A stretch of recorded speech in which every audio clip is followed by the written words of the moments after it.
बोलो श्री प्राणनाथ प्यारे की जय, सतगुरु महाराज की जय, श्री कृष्ण कन्हैया लाल की जय, श्री पांचों स्वरूप की जय, बीतक महापर्व की जय, श्री धाम के धनी की जय, सब सुंदर साथ की जय।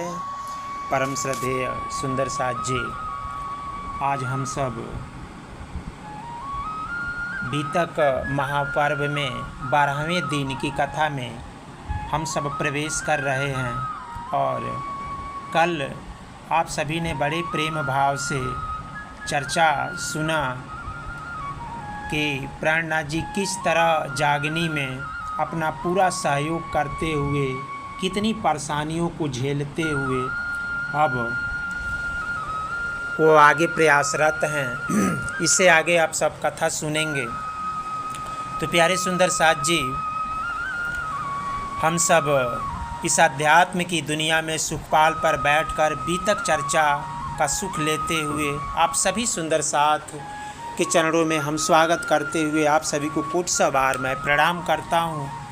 और सोई घड़ी सोई पल को ध्यान में रखते हुए अब मैं चर्चा लालदास जी महाराज की वंदना करते हुए आगे बढ़ाने का मैं प्रयास कर रहा हूँ।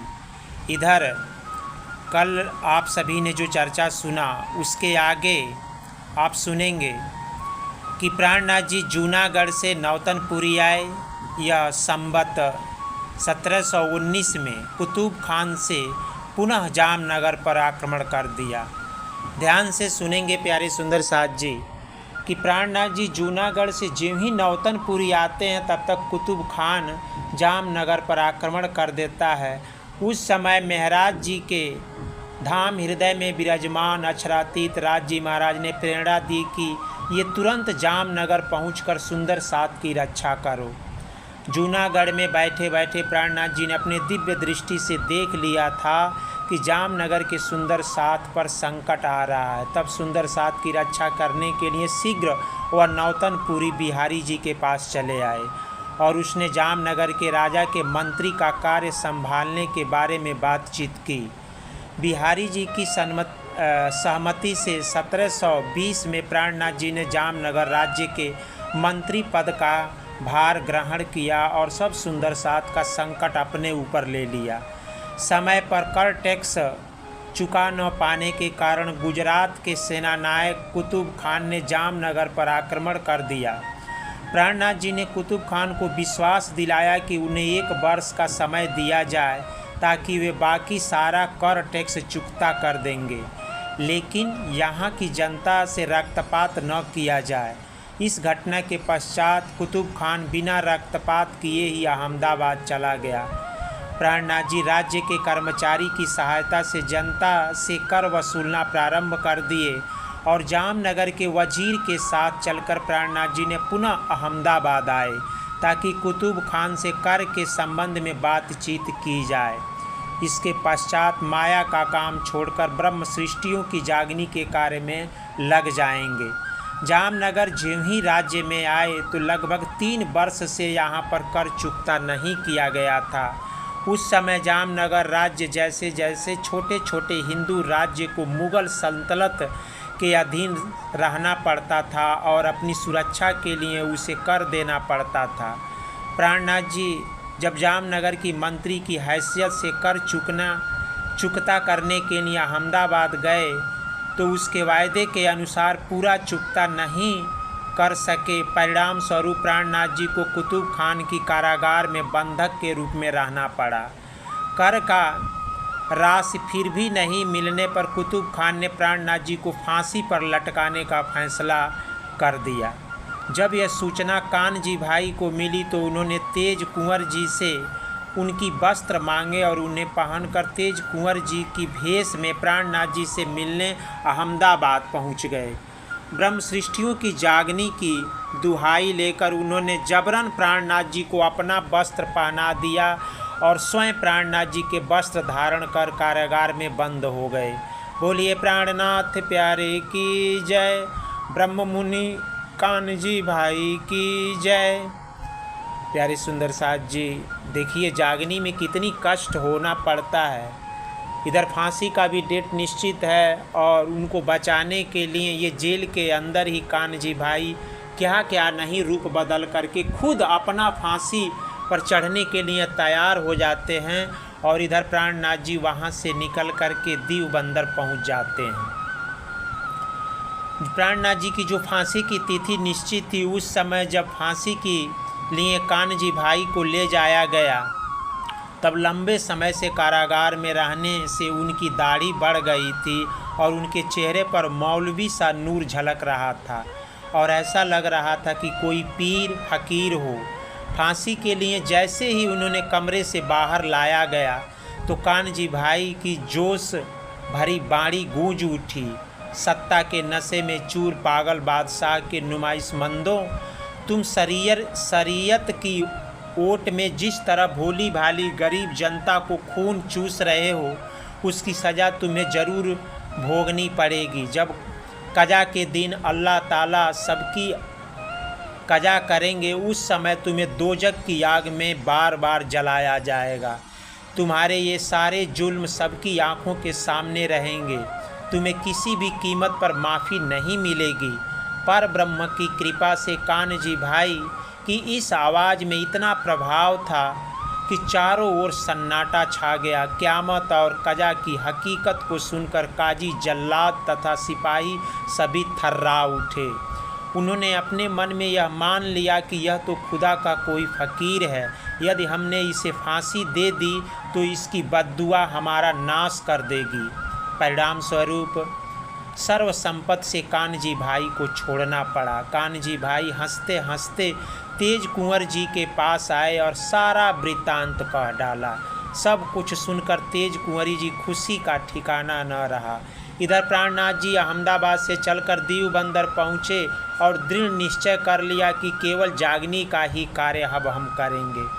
उस समय दीव बंदर में पुर्तगालियों का शासन था। पुर्तगाली का शासन ईसाई धर्म का था, इसलिए औरंगजेब के कोई भी गुप्तचर सैनिक आदि दीव बंदर में नहीं जाते थे। चुगलखोर जब वापस लौटते तो देखा कि दरबार के बाहर जिससे बात हुई थी वह व्यक्ति वहां से अंतर्ध्यान हो गया था। यह भी हुक्म का स्वरूप था। प्यारे सुंदर साथ जी, आप अभी तक कथा सुन भी रहे होंगे कि 3 बार हुक्म का स्वरूप यहाँ पर आया है। पहला तो 11 वर्ष की अवस्था में सिपाही के रूप में रेगिस्तान में, दूसरा मौलवी के रूप में अरब देश में और तीसरा पादरी के रूप में चुगलखोर से बचाया। इस तरह दीव बंदर की गुफाओं में भी यहाँ पर आकर के वह शक्ति आकर के हुक्म का स्वरूप इन्हें बचा लेती है। और फिर श्यामा महारानी के जो स्वरूप में यहाँ पर जो सभी सुंदर साथ हैं और कुंवर बाई जी हैं, इनकी रक्षा करने के लिए, इनको छुड़ाने के लिए वह अगल बगल प्रांतों में जा कर के अब चर्चा कर रहे हैं और उनका छुड़ाने का प्रयास कर रहे हैं। और ऐसे करते करते वह इसके बाद वह भुज नगर आए। वहाँ पर वृंदावन के यहाँ निवास किया। वृंदावन ने इनकी बहुत सेवा खुशामद की। प्राणनाथ जी बड़े प्रेम से चर्चा करने लगे। सब लोग बहुत प्रसन्न हुए। जिसके अंदर किसी भी बात की शंका रहती थी तो यहाँ पर वह सब शंका दूर हो जाता था। भुज नगर में 1-2 दिन रहकर प्राणनाथ जी नालिया शहर में आए और वहाँ से फिर नालिया से उन्होंने ठट्टा नगर में नाथा जोशी के घर आए। उन्होंने बहुत प्रसन्न होकर सेवा की। यहाँ पर उन्होंने 12-13 दिन रहे और उसके बाद लाठी बंदर आए। लाठी बंदर में विश्वनाथ भट्ट ने अपना बड़ा सम्मान किया और उनके शिष्य बन गए तथा तारतम मंत्र भी लिया। यहाँ से जाने के लिए इन्होंने नाव पर चढ़े, किंतु बहुत तूफान आने के कारण 17 दिन फिर वापस आ गए। उसके बाद आप फिर ठट्टा नगर पधारे और नाथ जोशी से मिले और जिंदादास ठाकुरी बाई से मिले और फिर सुंदर साथ बड़े प्रेम भाव से चर्चा सुनने लगे। इसी समय यहाँ पर कबीर पंथ को मानने वाले चिंतामणि महंत थे। यहाँ से प्यारे सुंदर साथ जी बड़े भाव से आप सुनेंगे कि इस ब्रह्मांड में भी सत्य लोक को पूजने वाले अभी तक 12 धर्म है, जो आप सभी को मालूम भी है। जो सभी लोग कबीर दास की बताई हुई वाणी को सुनते हैं, जानते हैं और आज भी प्रयासरत हैं कि परमात्मा सत्यलोक में ही विद्यमान है। तो यहाँ से प्यारे सुंदर साथ जी बड़े प्रेम भाव से आप इस प्रसंग को सुनेंगे कि इसी के जो नायक हैं चिंतामणि वहाँ के महंत हैं, और क्योंकि वह कबीरदास के अनुयायी थे, और जब इनसे मुलाकात होती है तो यहाँ पर प्राणनाथ जी उनके घर गए और उनसे मुलाकात की। तब चिंतामणि ने कहा कि अगर आपको मुझसे चर्चा सुनना है तो सुनो, नहीं तो आपके पास जो कुछ हो हमें सुनाओ।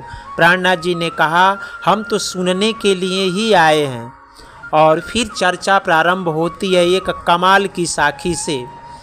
कमाल की साखी की चर्चा जब प्रारंभ हुई तो उन्होंने कहा, कौड़ी ते हीरा भया, हीरा ते भया लाल, आधा भक्त कबीर है पूरा भक्त कमाल।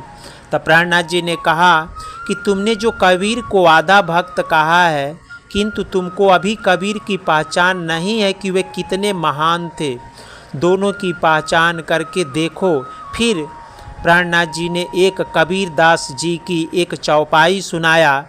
एक पलक ते गंग जो निकसी, हो गई 14 पानी, हुई पानी 2 पर्वत ढापे, दरिया लहर समानी, उड़ मक्खी तरवर चढ़ बैठी, बोले अमृत बानी, हुई मक्खी के मक्खा नाही, बिन पानी गर्भानी, 3 गर्भे गुण तीनों जाए, वह तो पुरुष अकेला, कहें कबीर या पद को बूझे, सो सतगुरु हम चेला।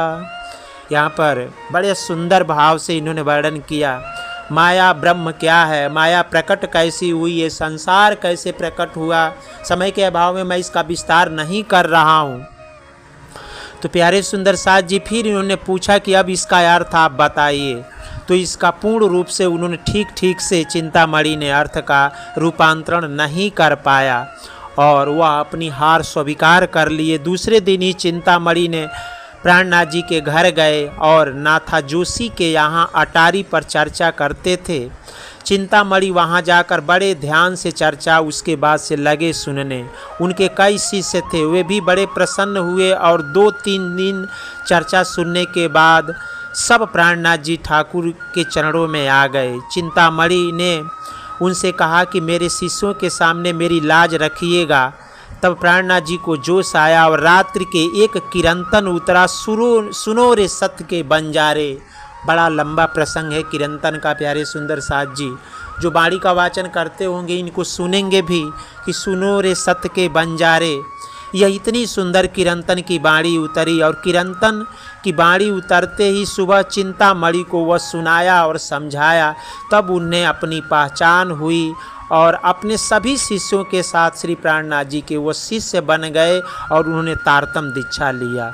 उसके बाद सब शिष्यों ने प्राणनाथ जी के शिष्य बनने के बाद से उनको 4 बातें प्राणनाथ जी ने बताया कि पहला मांस खाना हराम है, दूसरा शराब पीना हराम है, तीसरा दूसरों की औरत और माँ बहन के सम्मान करना चाहिए, और चौथा कहा कि चोरी नहीं करना है, झूठ नहीं बोलना है, क्योंकि संसार में साँच बराबर तप है, झूठ बराबर पाप, जाके हृदय साँच है ताके हृदय आप। उन्होंने कहा कि कबीरदास जी भी इस बात को बताए हैं, इसीलिए इन बिंदुओं पर आप ध्यान रखेंगे तो आपको भी ब्रज का रास का ये अनुभव प्राप्त होगा और आपकी अपनी पहचान हो गई। इस प्रकार प्यारे सुंदर साथ जी अब बड़े जोर से चर्चा होने लगी। यहाँ पर एक चतुरा दूध वाला दूध बेचने आता था और चर्चा सुनकर जाता था। उसने ब्रज रास का जब वर्णन सुना तो बड़ा अचंभा करने लगा। उसने लालदास महाराज जी को यह सब जा करके सुनाया। लालदास महाराज जी चौंके और बोले कि यह चर्चा तुमने कहाँ से सुनी है। तब चतुरा ने कहा कि नाथा जोशी के घर में एक साधु आए हैं, वे ऐसी चर्चा करते हैं। तब लालदास जी महाराज ने चतुरा से कहा कि मुझे भी वहाँ पर ले चलो। चतुरा ने कहा कि हम गुरु जी से पूछे बिना वहाँ नहीं ले जाएंगे। दूसरे दिन स्वामी जी से पूछा तो उन्होंने कहा कि जरूर लेके आओ। चतुरा श्री लालदास जी को बुलाकर लाया। तब लालदास जी महाराज अपने कानों से ब्रज रास की लीला का वर्णन सुना तो उनको अपनी पहचान हो गई और घर आकर उनको अब चर्चा के सिवा कुछ अच्छा ही नहीं लगता था। दूसरे दिन फिर गए और प्राणनाथ जी के चरणों में प्रणाम किया। उन्होंने इनको मार्कंडे ऋषि का दृष्टांत सुनाया। प्यारे सुंदर साथ जी ध्यान से सुनेंगे। इनको समझाया कि हे लालदास जी महाराज, अभी हम अखंड परम धाम से अभी हम सबको आए हुए अभी मैक्सिमम 1 मिनट भी नहीं हुआ है। लालदास महाराज को बड़ा आश्चर्य लगा। कहा कि प्रभु मुझे एक बार उसका दृष्टांत बताइए। उन्होंने कहा कि एक बार भगवान विष्णु के सामने मार्कंडे ऋषि जी कहे कि मुझे माया का खेल दिखाइए। भगवान विष्णु ने कहा कि आप माया मत मांगो, माया में आप मांगोगे माया का खेल देखोगे तो भूल जाओगे अपने आप को। तो उन्होंने कहा नहीं प्रभु मुझे एक बार दिखाइए। फिर भगवान ने कहा ठीक है मैं आपको दिखा दूंगा। अगले दिन उनकी कुटी जंगल में एक नदी के किनारे थी और उन्होंने सुबह ही प्रातः काल जग करके स्नान ध्यान नदी से करके चंदन घिसने का प्रयास किया। एक वह पत्थर पर रख करके चंदन को घिस करके ललाट पे लगाया जाता है। अभी लेकर के चंदन को इस से उस पार जाना है, तब तक इतने ही अभी 1 सेकंड भी नहीं हुआ, तब तक देख रहे हैं कि ऑटोमेटिक चारों तरफ से बिजली गरजना शुरू हो गया, बादल आ गए, बहुत तूफान भरी बारिश होना शुरू हो गया और इतना बारिश हुआ कि उसमें यह पानी में डूब गए और डूबते हुए नदी की तरफ बहते जा रहे हैं। जब पानी के नीचे डूबे तो देख रहे हैं कि वह 16 वर्ष के राजकुमारी हो गए। इधर मार्कंडे ऋषि भूल जाते हैं और लगातार बोलते जाते हैं कि मुझे कोई बचाओ, मुझे कोई बचाओ।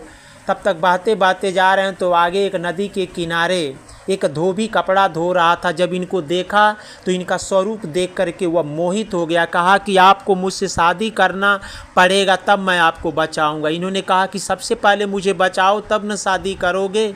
तब वह छलांग मार करके नदी के अंदर डुबकी लगाया और इनको बाहर निकाल के ले गया और बाहर निकालने के बाद से इनको अपने घर ले गया और धूमधाम से शादी किया। शादी करने के उपरांत इनके शरीर से 12 बच्चे लगातार हुए। यह कई सौ समय का व्यतीत हो गया, समय वर्षों में कई 100 वर्षों में व्यतीत हो गया। 12 बच्चे हो गए। वह उसी में निमग्न रहा करती थी। किसी को भी कोई छोटा बच्चा, कोई बड़ा बच्चा, कोई बीमार पड़े, किसी का नाक बहे, कोई शौचालय जाए, कोई विद्यालय जाए, लगातार इसी में उलझे रहते थे। कुछ समय व्यतीत हुआ। इधर भगवान सोचे कि देखे मार्कंडे ऋषि माया का खेल देख रहे हैं तो देखें मैं चल करके उनको बताऊं कि आप माया का खेल देख लिए हो तो वापस चलिए। जब यह साधु का भेष बना के उनके घर जाते हैं और कहते हैं कि भिक्षाम दे, तो उसी समय यह जो राजकुमारी का भेष है, स्त्री का भेष है, मार्कंडे ऋषि भिक्षा लेके आते। इन्होंने कहा कि भिक्षा के जगह पर आप कथा सुन लीजिए। उन्होंने कहा कि देख नहीं रहे हो मेरे इतने बच्चे हैं कि मैं उनसे 1 मिनट मुझे समय नहीं मिल पाता है, तो मैं कहाँ से कथा सुन पाऊँगी। हमारे पति को जा कर के सुना दो। इन्होंने नाराज़ होकर महात्मा रूपी जो भगवान थे उन्होंने कहा कि अगर नहीं सुनेंगे तो मैं श्राप दे दूंगा। तो उन्होंने कहा कि जाके हमारे पति देव को सुना दो, वो कपड़े धोते हैं नदी के किनारे, रात्रि में समय मिलता है वह मुझे सुना देंगे। फिर इन्होंने वह कपड़ा धोते हुए धोबी के पास गए, वहाँ भी अपनी पूरी बात बताई कि तुम्हारी औरत के पास मैं गया था, उन्होंने कहा कि हमारे पति को कथा सुना दो। उन्होंने कहा कि नहीं मेरी पत्नी पतिव्रता है, चलो मैं कह दूंगा तो वह सुनेगी। फिर वह दोनों लोग उनके घर पे आए और पति ने, धोबी जो रूपी पति है, उन्होंने कहा कि इनकी कथा सुन लो और वापस चला गया। पति की बात मान करके उन्होंने जांता निकाले जिस पे यहाँ पूर्व मतलब पहले वाले समय में गेहूँ को पीसा जाता था आटा निकालने के लिए। कही कि इसमें डालते रहो गेहूँ और मैं इसको पीसती रहती हूँ और ये कथा सुनाते रहो। फिर भगवान ने पूरी कथा सुनाई कि एक मार्कंडे ऋषि थी, जो अभी मैं चर्चा किया, समय के अभाव में मैं आपको शॉर्टकट में बता दे रहा हूँ। पूरी कथा उन्होंने सुनाया और जब पूरी कथा सुनाया तब वह सर पर हाथ रख के कही, अरे ये तो मेरी कथा है, ये तो मैं ही मार्कंडे ऋषि हूँ। जो ही उन्होंने कहा कि मैं मार्कंडे ऋषि हूँ, उनको अपनी ख्यालात आ गया। तब तक वह सारा वह माया का पर्दा हट जाता और देख रहे हैं कि हाथ में अभी चंदन लिए हैं, इस पार से उस पार नहीं गए, मतलब चंदन को इस सिलवट से इस पार से उस पार तक नहीं ले जा पाए थे, तब तक कई सौ वर्ष व्यतीत हो चुका था। प्यारे सुंदर साथ जी यहाँ प्राणनाथ जी यही लालदास जी महाराज को दृष्टांत देते हुए बता रहे हैं कि अभी हम सबको परम धाम से आए हुए कुछ भी समय नहीं व्यतीत हुआ और इधर 28वां कलयुग आ गया। कलयुग, सतयुग, द्वापर, त्रेता, ये चारों व्यतीत होते हुए 28वां कलयुग आ गया है। और 28वां कलयुग में कलयुग को 5146 वर्ष व्यतीत हो गया। अब मैं उसी धाम से आया हूँ और आप सभी को जगा करके पुनः उस धाम में ले जाने का मैं प्रयास कर रहा हूँ।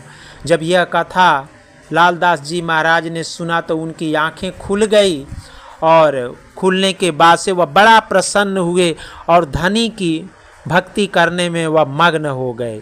इस समय उनके साथ मोहनदास जी दलाल, रामदास जी वैद्य इत्यादि बहुत से सुंदर साथ ने आकर के तारतम दीक्षा लिया और निमग्न होकर के कथा वाणी चर्चा सुनने लगे। इस प्रकार यहाँ पर 10 माह प्राणनाथ जी रहे और यहाँ से मस्तक बंदर पधारे। वहाँ पर महावजी भाई की दुकान पर रुक गए। महावजी भाई ने उनका आदर सम्मान किया। प्राणनाथ जी ने जो प्राणनाथ जी के साथ जो साथी बंद थे उनके विषय में खबर पूछी। तब विश्वनाथ ने वायुजी राज कहाँ पर हैं यह खबर सुनाई। महावजी भाई ने रसोई करवाई और सेवा में तत्पर रहने लगे। प्राणनाथ जी ने चर्चा प्रारंभ कर दी। सब सुंदर साथ बड़े ध्यान से वाणी चर्चा सुनने लगे। महावजी भाई ने चर्चा सुनी तब उनको थोड़ी थोड़ी धाम की पहचान होने लगी। इसी प्रकार कई सुंदर साथ चर्चा सुनने के लिए आने लगे। यहाँ पर आपको जोश आया और 2-4 किरंतन भी उतरे। महावजी भाई और कई साथ चर्चा को बड़े ध्यान से सुनते थे। एक दिन चर्चा में खंडनी के वचनों से महावजी भाई को कुछ अपमान सा लगा, क्योंकि कहीं भी सुंदर साथ जी अगर आप रास का, ब्रज का, ये जागनी का बात आप करेंगे तो जितने ये भागवताचार्य हैं लोग ना, इनको खंडनी करने पर बड़ा तकलीफ होता है, लगता है कि ये हम सभी को अपमान कर रहे हैं। इसी तरह इनको भी ऐसा लगा और नाराज होकर के वो अपने घर में ही बैठ गए, कहे कि कल से मैं चर्चा सुनने नहीं जाऊंगा।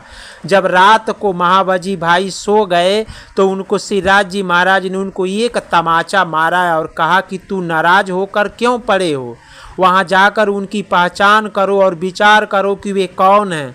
तब वह सुबह प्राणनाथ जी के पास गए और सब हाल कह करके सुनाया और कहने लगे, मैं एक कच्चा साथी हूँ, मुझे अपनी पहचान नहीं हो सकी, किंतु अब मैं पक्का हो गया हूँ। इनके परिवार के लोग लड़ने लगे, लेकिन उन्होंने किसी भी बात पर ध्यान नहीं दिया। और इसी समय विश्वनाथ, राधा भाई और भी कई सुंदर साथ प्राणनाथ जी के आकर शिष्य बन गए और ये भी इनके शिष्य बने। इसी समय जो साथी बंदी गृह में थे उनके पैसे चुकाने के लिए दरोगा ने आकर कहा, लेकिन प्राणनाथ जी किसी भी बात की चिंता नहीं करते थे, कहते थे कि मेरे साथ तो धनी मालिक हैं। उन सभी लोगों को ऐसा दृढ़ विश्वास दिलाया और वे शांत हो गए। प्राणनाथ जी की चर्चा में और भी कई सुंदर साथ आने लगे। इस तरह वह संवत 1718 तक मस्कत बंदर में रहते हुए जागनी का कार्य संभाला और इधर लालदास जी महाराज को भी अग्रणी किया, उनका ज्ञान दिलवाया। अब साथ साथ रह करके चर्चा जागनी अभियान आगे बढ़ती जाती है। प्यारे सुंदर साथ जी, अब कल वो आवासी बंदर की बीतक की कथा आप प्यारे सुंदर साथ सुनेंगे। समय के अभाव में मैं वाणी को अब विराम दे रहा हूँ। सभी सुंदर साथ जी के चरणों में कोटि बार प्रणाम करते हुए आप सभी को प्रणाम प्रणाम।